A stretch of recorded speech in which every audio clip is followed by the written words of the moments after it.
ಗೃಹಲಕ್ಷ್ಮಿ ಯೋಜನೆ ಮತ್ತು ಅನ್ನಭಾಗ್ಯ ಯೋಜನೆಗೆ ಸಂಬಂಧಪಟ್ಟ ಹಾಗೆ ಸಾಕಷ್ಟು ಜನ ಕಮೆಂಟ್ ಮಾಡ್ತಾ ಇರೋದೇನಂದ್ರೆ ಇದುವರೆಗೂ ನಮ್ಗೆ ಒಂದು ಕಂತು ಬಂದಿಲ್ಲ ಅಂತ. ಹಾಗೆ ಒಂದ್ ಕಂತು ಬಂದಿದೆ, ಉಳಿದಿರೋ ಕಂತುಗಳು ಬಂದಿಲ್ಲ, ಯಾವಾಗ ಬರುತ್ತೆ, ಏನ್ ಮಾಡ್ಬೇಕು, ಮತ್ತೆ 4ನೇ ಕಂತು 5ನೇ ಕಂತು ಇನ್ನೂ ಬಂದಿಲ್ಲ, ಇದೆಲ್ಲ ಯಾವಾಗ ಬರುತ್ತೆ, ಈ ಎಲ್ಲಾ ಪ್ರಶ್ನೆಗಳಿಗೆ ಈ ವಿಡಿಯೋದಲ್ಲಿ ಉತ್ತರ ಸಿಗುತ್ತೆ. ಈ ವಿಡಿಯೋನ ಕೊನೆವರೆಗೂ ನೋಡಿ. ಮತ್ತೆ ನೀವಿನ್ನೂ ನನ್ನ ಚಾನಲ್ಗೆ ಸಬ್ಸ್ಕ್ರೈಬ್ ಮಾಡ್ಕೊಂಡಿಲ್ಲ ಅಂದ್ರೆ ದಯವಿಟ್ಟು ಸಬ್ಸ್ಕ್ರೈಬ್ ಮಾಡ್ಕೊಳ್ಳಿ, ಈ ವಿಡಿಯೋಗೊಂದು ಲೈಕ್ ಮಾಡಿ.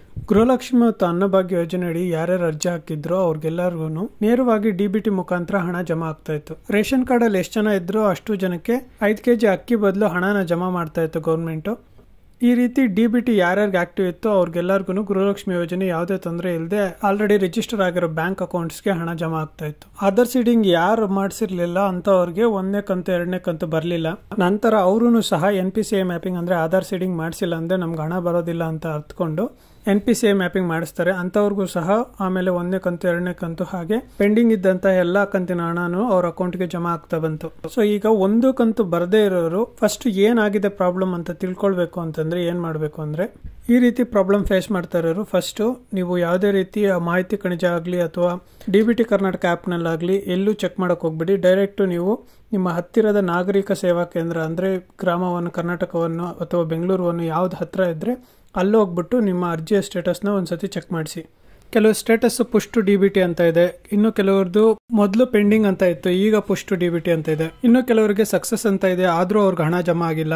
ಈ ರೀತಿ ಇದ್ರೆ ಪುಷ್ ಟು ಡಿಬಿಟಿ ಅಥವಾ ಸಕ್ಸಸ್ ಅಂತ ಯಾರ್ದಿರುತ್ತೋ ಅಂತವ್ರದ್ದು ನಿಮ್ಮ ಟೆಕ್ನಿಕಲ್ ಇಶ್ಯೂಸ್ನೆಲ್ಲ ರಿಸಾಲ್ವ್ ಮಾಡಿಸ್ಕೊಂಡಿದ್ದೀರಾ, ಅದಕ್ಕೆ ನಿಮ್ದು ಸ್ಟೇಟಸ್ ಈ ತರ ತೋರಿಸ್ತಾ ಇರುತ್ತೆ. ಗೌರ್ಮೆಂಟ್ ಕಡೆಯಿಂದ ಟೆಕ್ನಿಕಲ್ ರೀಸನ್ಸ್ ಇಂದ ಇದೇನಾದ್ರು ಸ್ಟಕ್ ಆಗಿರ್ಬೋದು, ಬಟ್ ನಿಮ್ಗೆ ಖಂಡಿತವಾಗೂ ಹಣ ಬಂದೇ ಬರುತ್ತೆ. ಮೊದಲು ನಿಮ್ಗೆ ಹಣ ಬಂದಿತ್ತು, ಆಮೇಲೆ ನಿಮ್ಗೆ ಏನಾದ್ರು ಹಣ ಬರೋ ಸ್ಟಾಪ್ ಆಗಿ GST ರಿಟರ್ನ್ಸ್ ಅಂತ ಏನಾದ್ರು ಸ್ಟೇಟಸ್ ಬಂದಿದೆ ಅಂತಂದ್ರೆ ಈಗ ಸುಮಾರು ಒಂದು 80,000 ಅರ್ಜಿಗಳಿಗೆ ಈ ತರ GST ರಿಟರ್ನ್ಸ್ ಅಥವಾ ಟ್ಯಾಕ್ಸ್ ಫೈಲಿಂಗ್ ಅಂತ ಬಂದಿದೆ. ನೀವೇನಾದ್ರೂ ನಿಜವಾಗ್ಲೂ ಟ್ಯಾಕ್ಸ್ ಫೈಲಿಂಗ್ ಮಾಡ್ತಾ ಇದ್ರೆ ಅಥವಾ GST ರಿಟರ್ನ್ಸ್ ಮಾಡ್ತಾ ಇದ್ರೆ ನಿಮ್ಗೆ ಗೃಹಲಕ್ಷ್ಮಿ ಹಣ ಬರೋದಿಲ್ಲ. ಇನ್ ಕೇಸ್ ನೀವೇನಾದ್ರೂ GST ಕಟ್ತಾ ಇಲ್ಲ, ಮೊದಲು ಕಟ್ತಾ ಇದ್ರೆ ಇವಾಗ GST ಫೈಲಿಂಗ್ ಆಗ್ತಾ ಇಲ್ಲ ನಿಮ್ದು, ಈಗ ಬಿಸ್ನೆಸ್ ಸ್ಟಾಪ್ ಆಗಿದೆ ಅಂತಂದ್ರೆ ಅಥವಾ ಮಿಸ್ ಆಗಿ ಆತರ ಏನಾದ್ರು ಸ್ಟೇಟಸ್ ತೋರಿಸ್ತಾ ಇದ್ರೆ ನೀವು ಖಂಡಿತ CDPO ಆಫೀಸ್ಗೆ ಹೋಗಿ ಅವ್ರ ಹತ್ರ ನೀವು ಈ ಡೀಟೇಲ್ಸ್ ನ ಕೊಟ್ಬಿಟ್ಟು ಅಪ್ಡೇಟ್ ಮಾಡಿಸ್ಬೇಕಾಗುತ್ತೆ. ಹಾಗೇನೆ ಒಂದು ಕಂತು ಬಂದಿದೆ ಆಮೇಲೆ ಯಾವುದೇ ಕಂತು ಬಂದಿಲ್ಲ ಅಂತನೋರು ಸಹ ಸೇವಾ ಕೇಂದ್ರಗಳಿಗೆ ಹೋಗಿ ಅಲ್ಲಿ ನಿಮ್ಮ ಅರ್ಜಿ ಸ್ಟೇಟಸ್ ನ ಚೆಕ್ ಮಾಡಿಸ್ಬೇಕಾಗುತ್ತೆ. ಇದುವರೆಗೂ ಒಂದು 85% ಜನಕ್ಕೆ ಆಲ್ರೆಡಿ 5ನೇ ಕಂತು ಬಂದಿದೆ, ಇವರು 6ನೇ ಕಂತಿಗೆ ವೇಟ್ ಮಾಡ್ತಾ ಇದ್ದಾರೆ. ಒಂದು ಕಂತು ಬಂದು ಆಮೇಲೆ ಯಾವುದೋ ಕಂತು ಬಂದಿಲ್ಲ ಅಥವಾ ಒಂದು ಕಂತು ಬಂದಿಲ್ಲ ಅನ್ನೋರು ನಿಮ್ದು ಕಡೆಯಿಂದನೂ ಕೆಲವೊಂದು ಇಶ್ಯೂಸ್ ಇರುತ್ತೆ.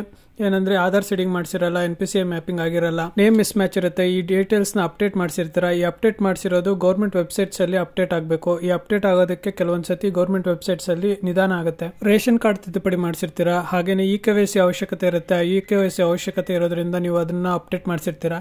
ಈ ತರ ಯಾವುದೇ ಇಶ್ಯೂಸ್ ಇದ್ರೂ ಇದೆಲ್ಲ ಅಪ್ಡೇಟ್ ಆಗಕ್ಕೆ ಸುಮಾರು 1.5 ಇಂದ 3 ತಿಂಗಳವರೆಗೂ ಟೈಮ್ ತಗೊಳುತ್ತೆ. ಇನ್ನೊಂದು ಪ್ರಾಬ್ಲಮ್ ಏನಂದ್ರೆ ನಿಮ್ದು ಆಧಾರ್ ಕಾರ್ಡು, ರೇಷನ್ ಕಾರ್ಡು ಮತ್ತೆ ಬ್ಯಾಂಕ್ ಪಾಸ್ಬುಕ್ 3ರಲ್ಲೂ ನಿಮ್ಮ ಹೆಸರು ಒಂದೇ ತರ ಇರಬೇಕು. ಯಾವ್ದ್ರಲ್ಲಿ ಮಿಸ್ ಮ್ಯಾಚ್ ಆದ್ರೂ ಸಹ DBTಯಲ್ಲಿ ನಿಮ್ಮ ಹಣ ಪ್ರೋಸೆಸ್ ಆಗೋದಿಲ್ಲ.